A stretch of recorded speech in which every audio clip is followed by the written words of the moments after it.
பின்னாக செவ்வாய் கோவை பழமாக சேர்ந்தே நடந்தது அழகாக. இந்த பாட்டு ஐயாவுக்குலாம் தெரியும். எஸ் ராஜேந்திரம், விஜயகுமாரி. என்ன வரிகள் தெரியுமா? ஞாயிறு என்பது கண்ணாக. ஞாயிறுனா ஞாயிற்றுக்கிழமை ஒரு அர்த்தம் இருக்கு. ஞாயிறுனா சூரியன் ஒரு அர்த்தம் இருக்கு. ஞாயிற்றுக்கிழமைக்கு அடுத்த நாள் திங்கள்னு ஒரு அர்த்தம் இருக்கு. திங்கள்னா நிலவுன்னு ஒரு அர்த்தம் இருக்கு. செவ்வாய் அப்படின்னா திங்களுக்கு அடுத்து செவ்வாய், பிறகு செவ்வாய் பெண்ணின் செவ்வாய்னு ஒரு அர்த்தம் இருக்கு. எவ்வளவு அழகா எழுதுகிறார் வாலி. ஞாயிறு என்பது கண்ணாக, திங்கள் என்பது பெண்ணாக, செவ்வாய் கோவை பழமாக சேர்ந்தே நடந்தது அழகாக. அந்த பாட்டுலாம் உங்களுக்கு இப்ப புரியாது. தங்காமாரி ஊதாரி புட்டுக்கினே நீனாரி. ரூட் எடுத்து கோடு போட்டோம், கோடு மேல ரோடு போட்டோம், ரோட்டை போட்டு ஆட்டம் போட்டேன், ஆட்டம் போட்டு ஆளை போட்டேன், அழுக்கு மூட்டை மீனாச்சு, மூஞ்ச கழுவி நானாச்சு. சார் இந்த பாட்டுலாம் மனப்பாடமா நான் சொல்றேன்னா நீங்க எப்படி சொல்லுவீங்க? என் பையன் சொல்றான், அப்பா நீங்க பழைய பாட்டே பாடுறதா நிறைய பேர் சொல்றாங்கப்பா, தயவுசெய்து இந்த புது பாட்டெல்லாம் மனப்பாடம் பாட. அவன் சொல்லி கொடுத்ததா இதெல்லாம்.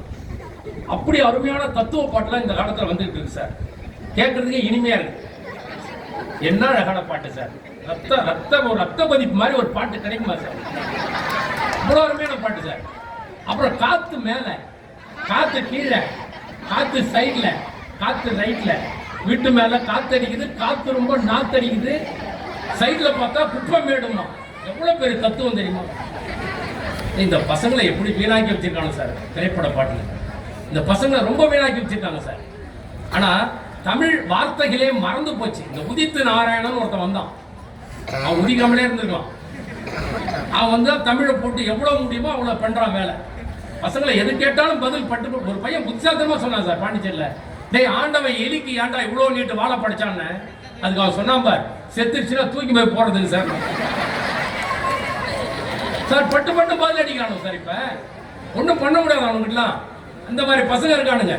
நீங்க ஒரு ஒரு புத்தி கட்டவன், என் நண்பன், அவன் என்ன செய்யறது, 3 கோடி ரூபாய் வீடு கட்டிருக்கான் சார்.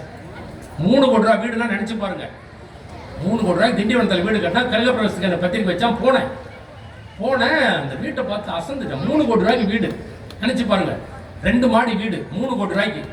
அட்டகாசம். எல்லா இடத்துலையும் ஏசி, எல்லாம் புது புது ஸ்கிரீனு, புது புது பெட்டு, ஃபாரின்ல இருந்து வர வச்ச எலக்ட்ரானிக் சிஸ்டம், எல்லாம் 3 கோடி ரூபாய் வீடு.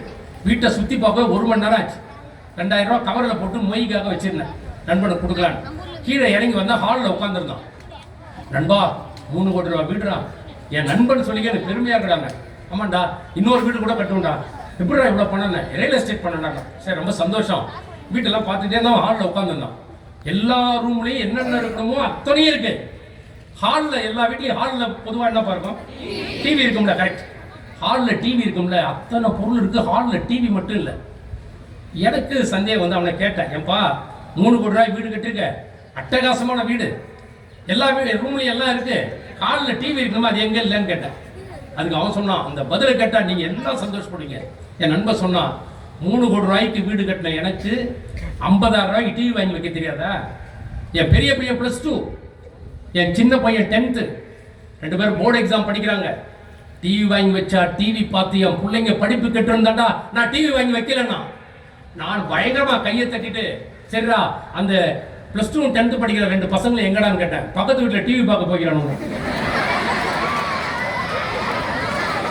இந்த சனியை முடிச்ச ஒரு டிவியே வாங்கி வச்சுக்கலாம். 2000 ரூபாய் மொய் கவர் வச்சிருந்தா நானே வச்சுட்டு. இவனுக்கெல்லாம் எதுக்கடா இதை கொடுக்கணும்? இல்லை, மனிதர்கள் எப்படி இருக்காங்க பாருங்க.